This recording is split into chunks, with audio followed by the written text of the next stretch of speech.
The Islanders have made an unexpected signing, and now all signs point to one of their top prospects playing in North America a lot sooner than we previously anticipated. We're going to break it all down on this episode of Islanders Digest and also talk about some other prospect updates for the New York Islanders. But this one is definitely the most interesting. Just days ago, we were talking about how Daniil Prokhorov had signed his KHL contract for the next 2 seasons. That has been completely undone as he has now signed an entry-level contract with the New York Islanders. How is that possible? We're going to explain it on this episode of Islanders Digest and what it means for the future of Daniil Prokhorov. Really quickly, before we get into that, we are getting closer to the start of the NHL season. Islanders play preseason games this month. Can't wait. And our goal is 2,000 subscribers before the NHL season starts. So if you haven't already, be sure to subscribe to the channel. If you have, appreciate all the support as we continue to put out Islanders videos every single day. Now let's talk about Daniil Prokhorov, and I really was surprised by this. Now Stefan Rosner had been hinting at this for the past few days before it became official, but Daniil Prokhorov has now signed his 3-year entry-level deal with the New York Islanders. And when I first saw this news, my first reaction was, I was just confused. Why would you sign a KHL contract to then get rid of it by signing an NHL contract a few days later? It really is a bit of an unusual situation. I think this was just Prokhorov covering all his bases. He had to sign off his PTO that day when we signed that contract. At first, we were under the impression that he might not have signed the contract. Of course, he signed with the KHL. And now, basically, he had an opt-out clause that said if he signed his entry-level deal with the Islanders, he would then go to North America.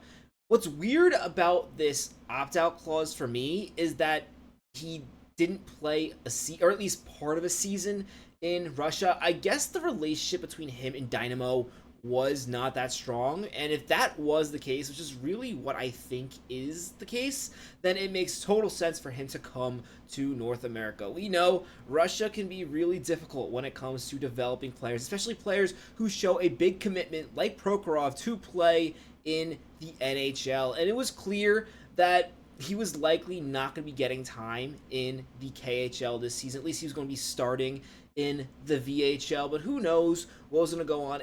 It probably is best for him at this point to just play in North America, play on American size ice, and most importantly, play on a team where you know he's going to get big minutes. And that is exactly what is going to happen now that he's playing on the Sarina Sting. He's going to be playing in the OHL. Looking back, the CHL had their import draft, and Prokhorov went pretty late in that draft because I don't think anybody thought he'd be coming to North America this soon. I think if teams knew that he was going to be coming over, he would have been the first overall pick in the import draft. He's going to have a big role for Sarina this season. And one thing about this that does excite me is it's going to be easier to gauge where Prokhorov is in his development because things can get a little confusing when it comes to the VHL and the KHL. They are men's leagues, and while it would be nice to see Prokhorov, especially considering he is 6'5", playing with men, the CHL, one thing he will get is he'll get a chance to play top 6 minutes. He's going to be one of Sarina's best players, and this is exactly what you want to see because as we talked about after watching Prokhorov in the Islanders development camp, he looked like he was a player who had a lot more skill than people were talking about when he was drafted, and you really want that skill to develop into offensive instincts rather than him being a fourth line player who can occasionally chip in a goal. He showed that he could be a 6'6" player who crashes the front of net, who has hands, an almost faster Anders Lee type player. That's really what I kind of saw glimpses of in that showcase, and you really want to see him continue to develop that offensive ability. And in the OHL, he is going to have the chance to do it. And more excitingly for Islanders fans, it'll be a lot easier to keep track of his progress. In fact, I think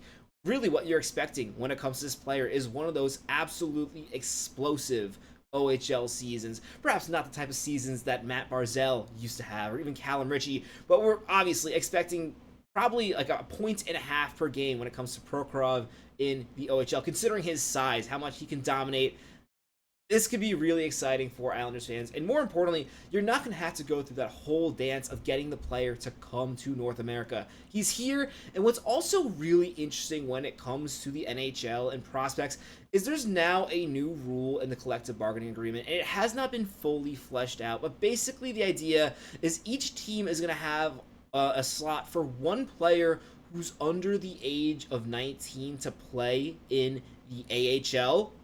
Currently, unless you have a player who is from drafted from one of the European leagues, and this does not include the KHL, they're allowed to play in the AHL. So, for example, Victor Eklund this season or next season is allowed to play in the AHL without losing a year on his entry-level contract, but no other players are allowed to do this. The Islanders can't send Schaefer down to the AHL. They have to send him down to the OHL. The same thing goes for other top prospects.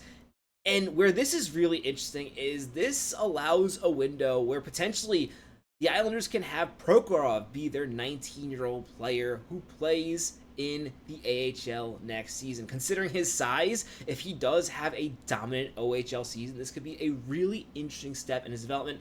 Now, negotiations do have to complete for this. As of right now, there's no guarantee this rule is going to come in this season or even next season. It is going to happen because it was agreed upon in the collective bargaining agreement, but when it takes place, it seems like that is clearly still under negotiation.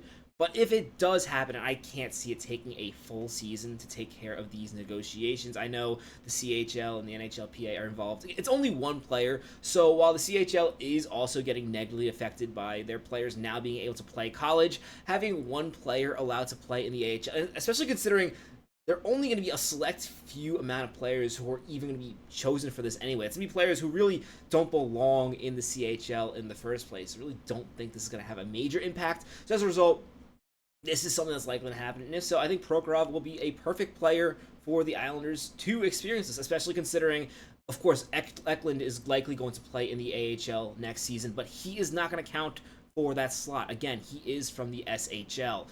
Talking a little bit more about Prokhorov, what I'm really excited now to see is just what he can develop into. In North American ice, he's just going to get a lot more stable ice time. You're not going to have to worry at all about his KHL coaches perhaps favoring other players over him because he is loyal to the New York Islanders. The Islanders will now have more control, and as a result, we're likely to see him in blue and orange for the Islanders a lot sooner. Another prospect update that I thought was really fun is we have news from the SHL that there will be an all-kid line, including Victor Eklund, and this is really exciting because on top of this, Anton Frondell was who he played a lot last season, and in addition, Viggo Bjork is a very highly touted prospect for next season's draft. He is a bit of a smaller player, but he is definitely a player that I've been keeping my eye out for the Islanders next season, so it's really cool to see that they're going to be getting some time to play all together in the SHL, and it's going to be really interesting to see how Victor Eklund plays early on because he's going to really have to earn his minutes. But if he does, this could be a really great developmental season for Victor Eklund. Again, unlike other seasons for the Islanders where it's been really rough to find prospects to get excited about, in addition to the Islanders being more exciting on the ice next season, there's also going to be a lot more excitement off the ice. Guys, instead of just watching Cole Eiserman, we're going to be watching all these prospects develop. It's going to be a lot of really fun clips. Let me know which prospect you're most excited for in the comments below. As always, if you haven't already, be sure to subscribe to the channel. My name is Patrick Nilan. Catch you on the next episode of Islanders Digest. Let's go Islanders!